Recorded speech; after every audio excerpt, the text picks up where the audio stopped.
Good morning 8th class. आज मैं आपको हिंदी व्याकरण से पाठ संख्या 2 वर्ण विचार पढ़ाने जा रही हूँ। पहले हम जानेंगे वर्ण के विषय में। वर्ण भाषा की सबसे छोटी इकाई है। वर्ण मौखिक भाषा को व्यक्त करने हेतु प्रयुक्त होने वाली ध्वनियों को प्रकट करने के लिए निर्धारित किए गए चिन्ह होते हैं। अतः मुख से निकली वह छोटी से छोटी ध्वनि अर्थात आवाज़ जिसके खंड नहीं किए जा सकते वर्ण कहलाती है। वर्णों के खंड नहीं किए जा सकते, इसलिए इन्हें अक्षर भी कहते हैं।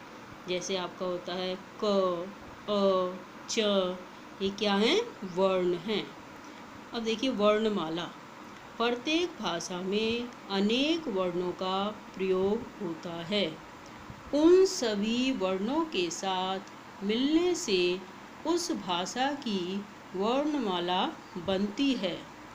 वर्णमाला में वर्ण एक निश्चित क्रम से समूहित होते हैं।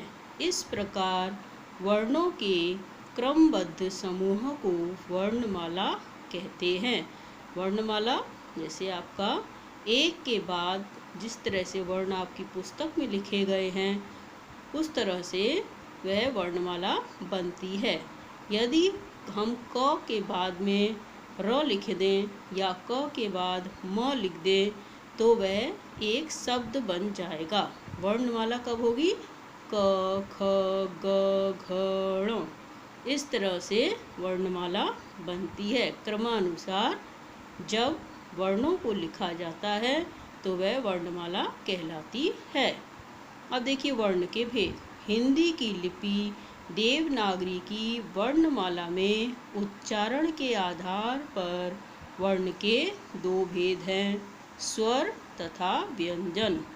पहला आपका स्वर। जिन वर्णों का उच्चारण स्वतंत्र रूप से होता है, अर्थात जिनके उच्चारण में किसी अन्य वर्ण की सहायता अपेक्षित है यानी मना है, ऐसे वर्ण स्वर कहलाते हैं। इनकी संख्या 11 है। अ, आ, इ, उ, री, ए, ओ, स्वर के भेद। उच्चारण में लगने वाले समय यानी मात्रा के अनुसार स्वरों के 3 भेद होते हैं। पहला है ह्रस्व स्वर, दूसरा दीर्घ स्वर, तीसरा है प्लुत स्वर। पहला ह्रस्व स्वर परिभाषा देखिए। जिन स्वरों के उच्चारण में बहुत कम समय यानी एक मात्रा का समय लगता है वे ह्रस्व स्वर कहलाते हैं। ये संख्या में 4 हैं।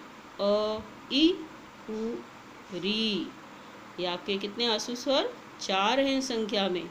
तो बाकी कितने रह गए?